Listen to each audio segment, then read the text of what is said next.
আসসালামু আলাইকুম ওয়া রাহমাতুল্লাহ ওয়া বারাকাতুহু। পরম করুণাময় আল্লাহর নামে শুরু করছি, যিনি আমাদেরকে সৃষ্টি করেছেন। Voice of Abdullah official channel থেকে আব্দুল্লাহ বলতেছি। পৃথিবীর যেখান থেকে আমার চ্যানেলে যুক্ত হয়েছেন সবাইকে স্বাগতম। আজ যারা সৌদি আরবে প্রবাসী হিসেবে আপনারা আছেন, আপনারা সবাই আতঙ্কিতর মধ্যে আছেন যে আপসের আইডি আমার কি হলো, কেন এরকম হচ্ছে। আগে অনেক সুন্দর ছিল এবং যারা ইকামা এক্সপায়ার হয়েছে, আমার আইডি আগে শো করানো হতো, এখন শো করানো হচ্ছে না। এভাবে আপনারা অনেকগুলো প্রশ্ন করেছেন যে অনেক সমস্যা হচ্ছে আপনাদের আপসের আইডি মাধ্যমে। আমি সুস্পষ্ট একটি বার্তা দিতে চাই। আপসের অ্যাকাউন্ট সৌদি আরবের যে আইন মন্ত্রণালয় এবং গভর্নমেন্ট সিস্টেম, সেখানে প্রতি বছর আপডেট করা হয়। এটিকে ডিজিটালাইজ এবং আপনার নতুন করে শো করানো হয়। এটি হচ্ছে একটি ডিজিটাল আপডেট পদ্ধতি, যে পদ্ধতিটা যারা এই আপসের অ্যাকাউন্ট ব্যবহার করে তাদের সামনে প্রতি বছর নতুন করে প্রদর্শন করা হয়।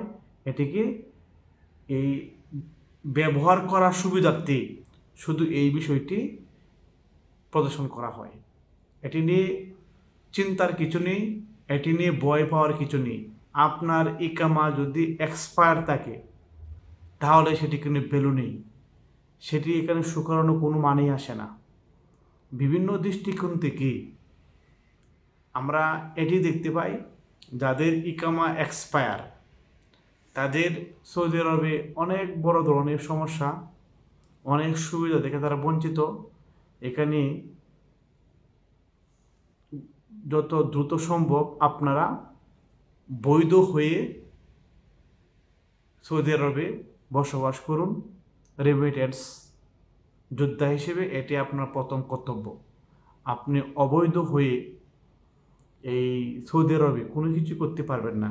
লাঞ্ছিত, অপমান এবং বিভিন্ন ধরনের যে ক্রাইম, এগুলা মধ্যে জড়িত হয়ে পড়বেন। তাই আপনি যদি একজন আদর্শিক এবং একজন বাংলাদেশের নাগরিক হয়ে থাকেন, তাহলে আপনার উচিত যে কোনো প্রকারেই হোক আপনাকে বৈধ হয়ে এই আপসের অ্যাকাউন্ট অ্যাক্টিভেট করে আপনি সৌদি আরবে কাজ করবেন। এটি হচ্ছে আপনার জন্য অত্যন্ত গুরুত্বপূর্ণ বিষয়। তাই আমি আপনাদেরকে বলবো, যারা ইকামা এক্সপায়ার হয়েছে, আপসের আইডির মধ্যে বর্তমানে এটি শো করানো হচ্ছে না এবং যে আপডেটটি এসেছে 2025 সালে সেটি অত্যন্ত সুন্দর এবং যারা এক্সপায়ার নেই তাদের জন্য এটি খুবই সুন্দর এবং প্রতিষ্ঠিত হচ্ছে। সৌদি আরবের গভর্নমেন্ট এবং আইন মন্ত্রণালয়, যে আইন মন্ত্রণালয় আছে এবং যারা এই আপসের আইডিকে তদারকি করে, তাদেরকে অসংখ্য ধন্যবাদ এবং সম্মান জানাই। সৌদি আরবের আইন অ্যান্ড ল অত্যন্ত নিখুঁত, এখানে কোনো দুর্বলতার কোনো সুযোগ নেই। তাই আপনাদের আপসের আইডি নিয়ে চিন্তার কোনো কারণ নেই। আশা করি আপনারা বুঝতে পারছেন। যদি আমার এই ভিডিওটি আপনাদের কোনো উপকারে আসে, তারা লাইক, কমেন্ট, শেয়ার করে মানুষের মাঝে ছড়িয়ে দেবেন। এই নিউজটি অত্যন্ত গুরুত্বপূর্ণ। তাই আমি আপনাদের মাঝ থেকে বিদায় নিচ্ছি। দেখা হবে পরে কোনো ভিডিওতে ইনশাল্লাহ। আসসালামু আলাইকুম ওয়া রাহমাতুল্লাহ ওয়া বারাকাতুহু।